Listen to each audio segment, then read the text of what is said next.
ሐሳባችሁን ቀና፣ ሁሉን ነገር ቀና አድርጉት። ፖዚቲቭ ቲንኪንግ ኢት ሪሊ ሄልፕስ። በፍጹም ራሳችሁን ከሌሎች ሰዎች ጋር አታስተያዩ። ከማንም ሰው ጋር አትቡ፣ ግን የራሳችሁን ፖቴንሻል ቱ ደ ማክሲመም አውጥቶ ለመጠቀም። ለእውቀት አዲክትድ ነኝ። በየቀኑ እውቀት ማግኘት አለብኝ፣ በየቀኑ አዲስ ነገር መማር አለብኝ። አዲክትድ ሆኛለሁ። ስለዚህ አድጋለሁ ኦል ማይ ላይፍ ማለት ነው። ግን ፈቃደኛ መሆን ያስፈልጋል። እንዴት ብትንቀኝ ነው ብለሽ ማሰብ ትችላለሽ።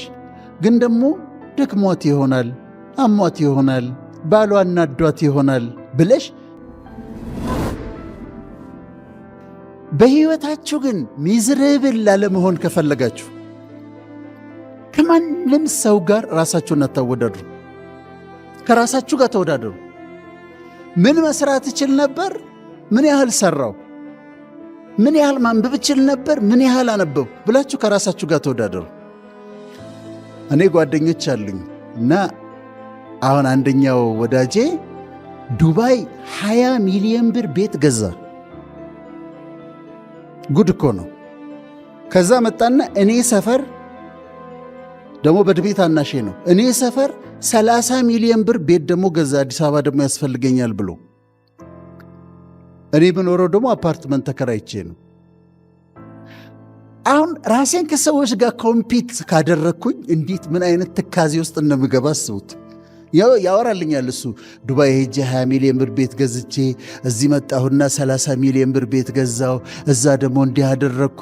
በፍጹም ራሳችሁን ከሌሎች ሰዎች ጋር አታስተያዩ። ከማንም ሰው ጋር አትቡ፣ ግን የራሳችሁን ፖቴንሻል ቱ ደ ማክሲመም አውጥቶ ለመጠቀም። ከጓደኛ ጋር ራሴን ለማስተያየት እኔ ደግሞ እሱ በትምህርት ቅድመ አያቴ ትሆናለህ ይለኛል። 12ኛ ክፍል አልጨረስኩም እሱ እና እሱ ደግሞ ከኔ ጋር ቢወዳደር ደግሞ ስቃዩን ነው የሚያየው። ከራሳችሁ ጋር ተወዳደሩ፣ ከዛ ሰላም ታገኛላችሁ። ምን መስራት ይችል ነበረ? ምን ያህል ሰራው? ምን አቺቭ አድርጌያለሁ? ከዚህ በላይ ምን መስራት ይችል ነበረ ብላችሁ ራሳችሁን ጋር ተወዳደሩ። ፖዚቲቭ ቲንኪንግ ነው። ሐሳባችሁን ቀና፣ ሁሉን ነገር ቀና አድርጉት።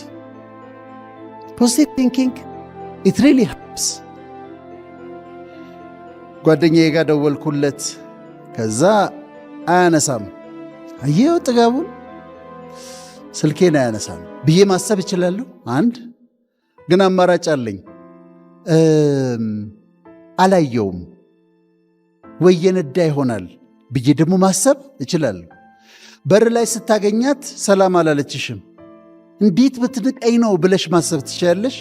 ግን ደግሞ ደክሟት ይሆናል፣ አሟት ይሆናል፣ ባሏ እናዷት ይሆናል ብለሽ ፖዚቲቭ አድርጎ ለውጦ መቀየር ይቻላል።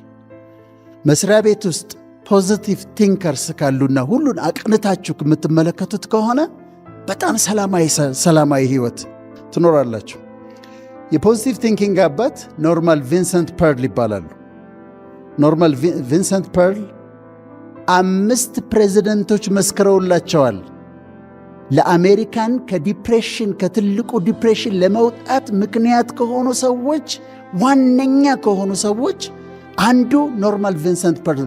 ያስተማሩት ምንድን ነው? ቲንክ ፖዚቲቭ። ሁል ጊዜ ኔጌቲቭ ቲንኪንግን አቮይድ አድርግ። ሐሳብህን ፖዚቲቭ አድርገው ማለት ነው። እኔ ፀሐይ እወዳለሁ። አንዱ ኢትዮጵያ ውስጥ የምኖርበት ምክንያት ፀሐይ ይመስለኛል። ጠዋት ተነስቼ ፀሐይ ደስ ይለኛል። ፀሐይ ግን ሁል ጊዜ ፀሐይ የለም። ዳመና ይሆናል፣ ዝናብ ይሆናል። ከዛ ምን እላለሁ መሰላችሁ? ደስ የሚል ዳመና ነው ዛሬ ደግሞ ያለው ላለሁ፣ ደስ የሚል ዝናብ።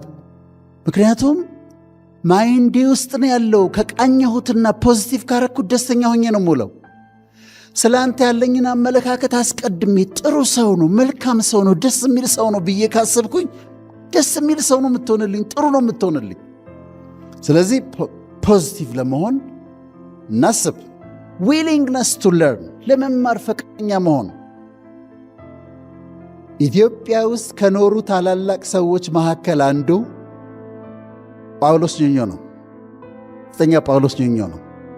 ኢትዮጵያ ውስጥ ከኖሩ ምሁራን አንዱ ጳውሎስ ኞኞ ነው። ጳውሎስ ኞኞ ግን 4ኛ ክፍል ነው ትምህርት ያቆመው። 4ኛ ክፍል ነው ትምህርት ያቆመው። ግን ኢትዮጵያ ውስጥ ስኮላር እስከሚባሉ ሰዎች አንዱ ጳውሎስ ኞኞ ነበር። እንዴት ሆነ? እኔ ልጅ ሆኜ ጳውሎስ ኞኞ ኢንተርቪው ሲሰጥ ሰምቸዋለሁና እንዳለን የወሰድኩት እሁድ ፕሮግራም የሚባል ነበር ጠዋት ጠዋት፣ ታስታውሱ እንደሆነ ተለቅ ተለቅ ያላችሁት። እና እንዳለ ምን አለ፣ እንዴት እውቀት ታጠራቅማለህ አሉ። ጥያቄ የሚጠየቀው ጳውሎስ ኞኞ ነው። አንድ ጊዜ እንዲህ ብለው ጠየቁት፣ የስፖንጅ ፍራሽ እንደመጣ ስፖንጅ ፍራሽ ካንሰር ያመጣል የሚል ነገር ተወራ። ከዛ አንዱ ጥያቄ ጠየቀው ለጳውሎስ ኞኞ፣ ጥያቄ ጻፍ ነበረ እና የስፖንጅ ፍራሽ ካንሰር ያመጣል ይባላል፣ ጳውሎስ ምን ትላለህ ብሎ ጠየቀው።